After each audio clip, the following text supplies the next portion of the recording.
Do'stlar, xabaringlar bor. Bugun Hamid Sahariy haqida video qilgandim. Ya'ni Eronda hozirda juda ham kuchli aholi tomonidan namoyishlar bo'lyapti. Shunda Hamid Sahariy o'zining oilasini, do'stlarini yo'qotgan, opa-singillaridan ayrilgan.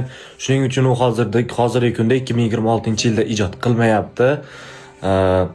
Bundan keyin Hamid Sahariyni qolishini, ya'ni ijodda hali davom ettirishini biz chin qalbimizdan xohlaymiz.